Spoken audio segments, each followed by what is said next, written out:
Hello buddies, कैसे हैं आप सब। आई होप आप सब बिल्कुल ठीक होंगे। तो अब बज रहे हैं सुबह के 8 और मेरा अलार्म बज चुका है। अलार्म मतलब मेरी बेटी। आजकल मुझे किसी अलार्म की ज़रूरत नहीं पड़ती क्योंकि मेरी बेटी जो है मुझे वक्त वक्त पर उठाते रहती है। आज सुबह पाखी उठने के बाद से ही थोड़ी चिड़चिड़ी सी थी क्योंकि उसे सर्दी हो रखी है, तो ऑब्वियसली बच्चे सर्दी में थोड़ी चिड़चिड़ करते ही है। ऐसे ये बच्चे संभालना या किसी को कंसोल करना मुझे तो पहले आता नहीं था, पर माँ बनने के बाद इंसान सब कुछ सीख ही जाता है। क्यों? वैसे मेरी नींद अभी भी पूरी नहीं हुई थी। आप सब देख सकते हो मेरी आंखों में कितनी नींद है, कैसे भूत दिख रही हूँ मैं। पर अब क्या करें। तो पाखी को चुप कराते ही मैं सीधा दौड़ते हुए गई अपने किचन में और मैंने बनाई अपने लिए फर्स्ट क्लास चाय, क्योंकि चाय के बिना तो सुबह अधूरी है। क्यों बॉस? तो चाय बनाने के बाद मैं हो गई तैयार, नहा धोकर आ गई। एक्चुअली हमें आज बाहर जाना था तो उसी के लिए मैं तैयार हो रही थी। तो क्या था, मैंने अपने बालों को पकड़ा, सर पर गोल गोल लपेटते हुए संत महात्मा जैसा जूड़ा बनाया और लोटे में जल भरकर सीधा चली गई अपने शिवलिंग के पास। शिवलिंग पर जल चढ़ाया, तुलसी मैया पर जल चढ़ाया और मेरे दिन की शुरुआत तो यहाँ से हो गई। उसके बाद बालों को कंघी की। मेरे बालों को कंघी करने में घंटों लग जाते। आप में से किसी के बाल अगर लंबे हैं और उसके घर में बेबी है तो आप ये मेरी प्रॉब्लम समझ सकते हो। जैसे कि आप देख सकते हो हम बाहर लंच के लिए आए हैं। एक्चुअली हमारे फ्रेंड का बर्थडे था, तो यूजुअली तो हम डिनर पे जाते हैं, पर बच्चों की वजह से अब रात को ठंड में बाहर निकलना पॉसिबल नहीं हो पाता, इसलिए हमने सोचा कि आज लंच पे चले जाते हैं। और हम जिस रेस्टोरेंट में आए थे वो बहुत अच्छा था। उसने मतलब पंजाब के ढाबों की याद दिला दी यार। और खाना तो A1, मुझे तो बहुत पसंद आया। और सबसे अच्छा पार्ट है कि बच्चों के लिए कंफर्टेबल सीट्स थी। तो हमने स्टार्टर में मंगाए थे वेज कबाब, पनीर, क्रिस्पी कॉर्न, मसाला पापड़ और मेन मेन्यू में था पनीर, दाल मखनी, चावल, रोटी। पाखी ने मेरी प्लेट से नींबू उठा लिया था, तो नींबू उसके हाथ से छीनते ही वो बहुत ज़ोर ज़ोर से रोने लग गई। आजकल बच्चों को कितनी समझ आ गई यार, छोटी छोटी बात पर इतना रोते हैं कि बस।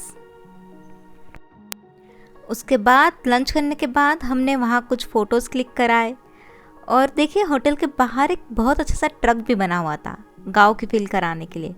उसके बाद घर आकर हम बहुत थक गए थे और सो गए। उसके बाद शाम को मैं लग गई अपने खाना बनाने की तैयारी में। मैंने फ्रिज से पालक निकाली और मैं पालक तोड़ने लगी। मेरे हस्बैंड घर के बाहर गए थे, उन्हें कुछ काम था, इसलिए पाखी को मैं अकेले ही संभाल रही थी। इसलिए मुझे काम करने में थोड़ी दिक्कत तो हो रही थी। इसलिए पाखी को मैंने एक खिलौना दे दिया। खिलौना पाकर पाखी का भी मन लग गया और मेरा भी काम हो गया।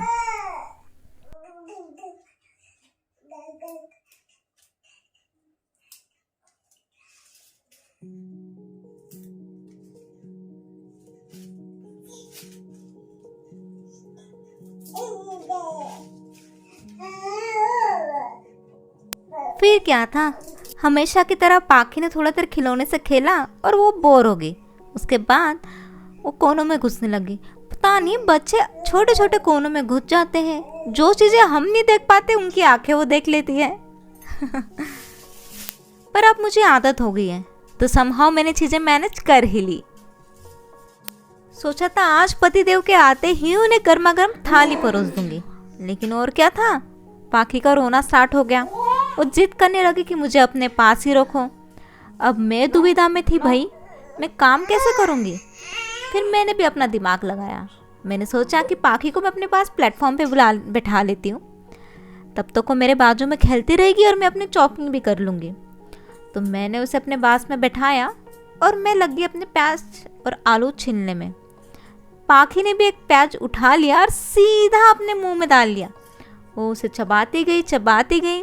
जैसा ही मेरा ध्यान गया तो मैंने उसके मुंह से निकाल लिया। अब बच्चों के मुंह से कोई चीज़ ले लो तो उन्हें इतना गुस्सा आता है कि बाय गॉड, वो छीनते ही वो वापस रोने लग गई।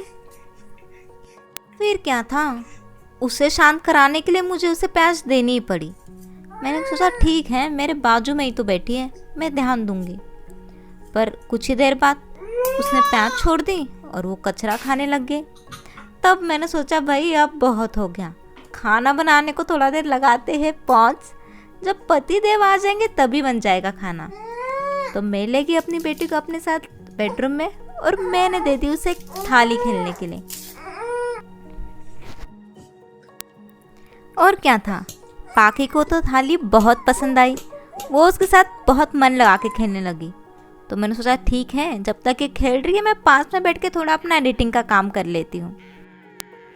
आजकल ये इतनी ज़्यादा स्मार्ट हो गई है, जब भी किसी खिलौने से बोर हो जाती है अपने हाथ का कंगन उतार देती है और उसी को चबाने लग जाती है।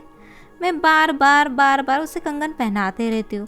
अब मैं सोच रही हूँ अब ये चूड़ी में निकाल के रख ही दूँ, है ना, फालतू में क्यों ही उसको प्लास्टिक मुंह में डालना पड़े।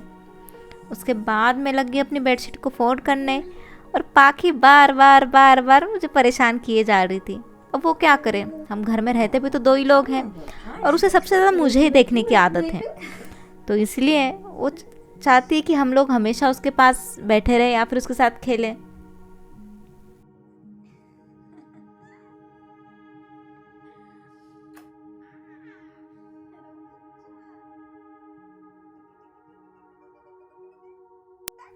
थोड़ा देर काम करने के बाद मैंने सोचा अब मुझे बच्चे के साथ थोड़ा खेलना चाहिए।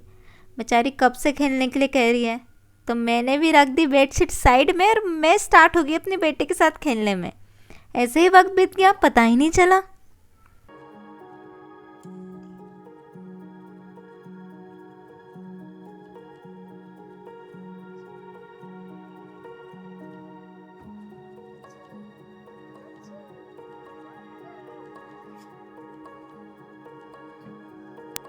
आज के लिए इतना ही फ्रेंड्स। अगर आपको ये वीडियो पसंद आया हो तो लाइक करो, शेयर करो और हाँ, सब्सक्राइब करना मत भूलना।